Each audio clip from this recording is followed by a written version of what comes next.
আজ আমরা সূচকের নিয়মাবলী বা ল অফ ইন্ডিসেস সম্পর্কে আলোচনা করব। তো প্রথমে আছে যেটা সহগ বা কোএফিসিয়েন্ট, এটা কি? সাপোজ 3x, তাহলে এক্সের সাথে এখানে যেটা ইন্টু আকার আছে 3, এটা হলো এক্সের সহগ। সিমিলারলি ধরা যাক 5y, তাহলে এখানে y এর সহগ হচ্ছে 5। নেক্সট, এরপর আলোচনা করব সূচক আর নিধান বা বেস।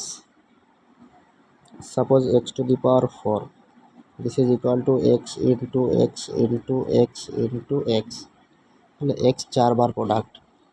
এখানে এক্সটাকে বলছি বেস বা নিধান, এটা হচ্ছে বেস বা নিধান, আর এর পাওয়ার বা ইন্ডেক্স এইটাকে বলছি সূচক বা index.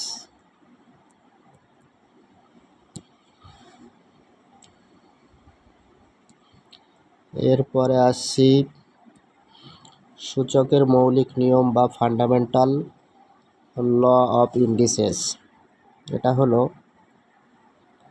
x two the power m into x to the power n equal to x to the power m plus n, অর্থাৎ বেস যদি সেম থাকে তাহলে প্রোডাক্ট করলে পাওয়ারটা প্লাস বা সাম হয়ে যাবে। এবার যদি ডিভাইড করি x to the power m by x to the power n, তাহলে এটাকে এইভাবে লিখতে পারবো x to the power m into x to the power minus n, তাহলে এটাকে x to the power m minus n লিখতে পারবো।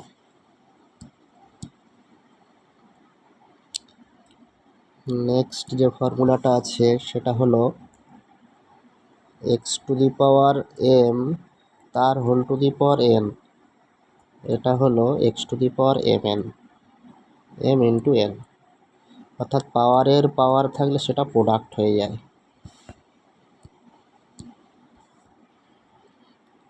এরপরে আছে এটা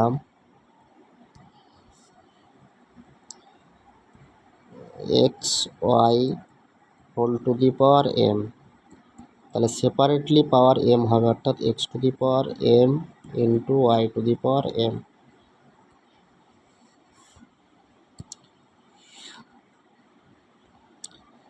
আর একটা ফর্মুলা আছে x by y whole to the power m equal to separately x to the power m by y to the power M.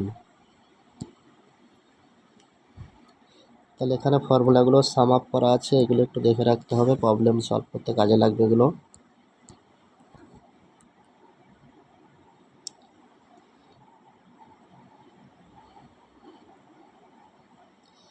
আচ্ছা, এরপরে যেটা আছে সেটা হচ্ছে বর্গমূল বা ঘনমূল।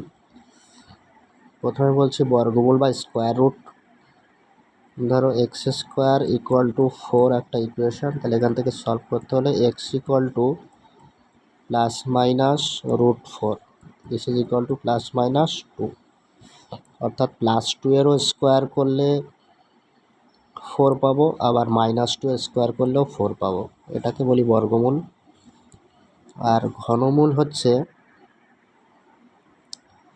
Suppose 27 whole to the power 1/3, তাহলে এটাকে 27টাকে 3 টু দি পাওয়ার 3 লিখতে পারবো whole to the power 1/3, 3 into 1/3, তাহলে ক্যান্সেল হবে 3 3, তাহলে দিস ইজ ইকুয়াল টু 3, অর্থাৎ 27-এর ঘনমূল হচ্ছে 3।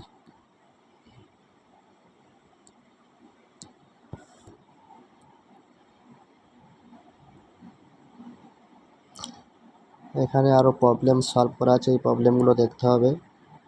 এ plus b plus c equal to 0 হলে এটা প্রমাণ করতে হবে, তাহলে এগুলো অ্যাপ্লাই করতে হবে। এগুলো এই প্রবলেমটা important. 2 to the power x equal to 3 to the power y equal to 12 to the power z. তো প্রত্যেকটা টার্ম ইকুয়াল টু কে ধরলে 2 to the power x equal to k হবে, 3 to the power y equal to k হবে, আর 12 to the power z equal to k হবে। তারপর separately x Y Z এখান থেকে বা 2 3 12-এর ভ্যালু ইউজ করে এখানে অ্যাপ্লাই করলে রেজাল্টটা চলে আসবে। এরপর এক্সারসাইজ, তাহলে থিওরি এই পর্যন্তই।